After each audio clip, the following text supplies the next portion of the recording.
Good morning, everyone. My lifers, lifers of the love of Jesus. I was actually just reading this morning, reading my Bible, spending some time with God in His Word, and I was reading Proverbs 21, verse 13, and it says, "Whoever shuts his ears to the cry of the poor will also cry himself and not be heard." You know, we live in Las Vegas, and of course, in many cities and towns, we see these people that beg on the corners and streets with their little signs. There's actually one guy that I saw a long time ago that said, you know, forget it, I just need a drink. He's actually lives in Monterey, California, and he's there and it's just, forget it, I need a drink. I mean, at least he's honest. But um, I wanted to say that there are so many people that beg on the streets with their signs, and we judge them and we walk by them. I at least acknowledge them and say, you know, I don't carry cash anymore, so if they ask for money, I can't give them my credit cards. If they ask for food and I'm going into the grocery store, I'll buy them food and I'll come out and I'll bring them a bag. But let me tell you a little story. When I went to In-N-Out one time, I was living in a town in California, and then I went to In-N-Out Burger, and a woman approached me.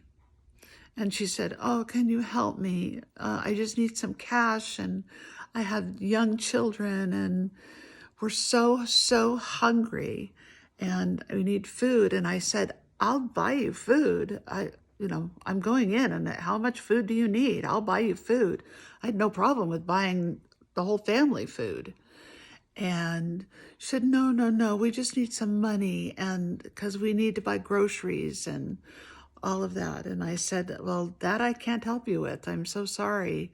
I don't carry cash, but I'll buy you as much food as you want." "No, thank you, though, but thank you." And so I thought, okay, I'll feed you.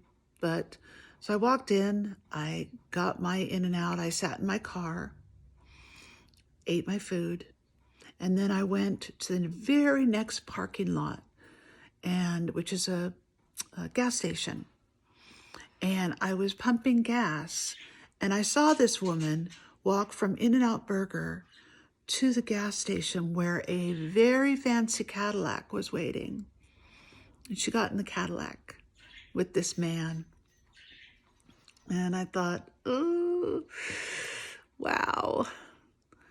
I was about to give her money, and she was, basically begging, and she was not telling me the truth. And it sort of spoiled my thoughts about all people that are begging on the streets, wondering what they're doing. And, I watched this TV thing about how much those people actually make, and a lot of them are drug addicts and all of that. But is it really for us to judge? God told us not to judge, but we are to be discerning. God gave us the Holy Spirit to be discerning.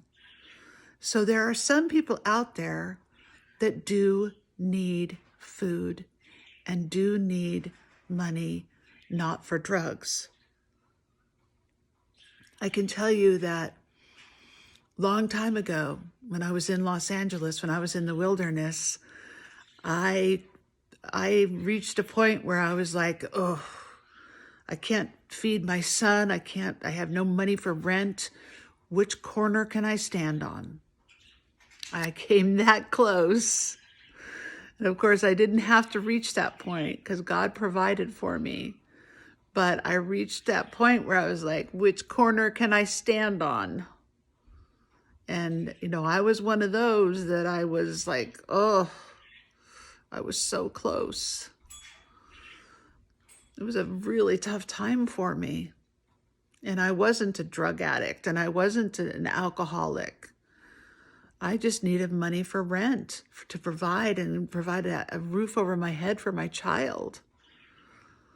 So there are some people that really do need it.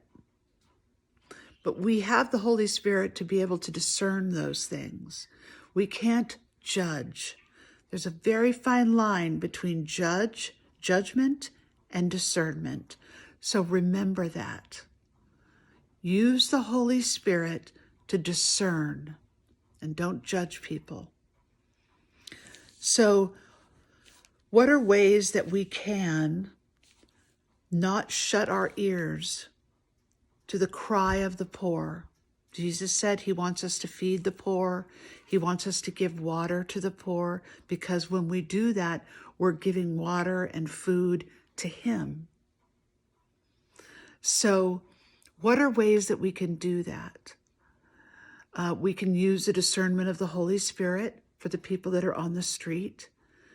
If you want, you can bag up food, and go to the tents and give it to them.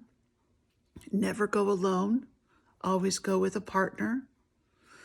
You can give to the food banks at times that are not the holidays, not just the holidays. They have so much food during the holidays. And when it's not the holidays, they don't have enough food. Call up any churches that do food donations. Call up the food banks and find out when they most need donations. I'm sure they always take donations. I used a local church that did food donations, and my son and I used that, and we would go every week, sometimes every other week, and it fed us for a little while when we needed it. So we were blessed by that, and we're so thankful for that. So find ways that you can give to the poor. There's lots and lots of ways that you can give. Maybe you can give money and just donate to them. So try to find ways that you can give to the cry of the poor. Okay? And then if you give to the cry of the poor, you are giving to our Lord. You are giving to Jesus. So I just wanted to give you this little tidbit this morning as I was going through my Bible study here. So anyway, have a great, great morning. It's a beautiful sunshiny morning here in Las Vegas. It's cold though. Ooh, boy, is it cold.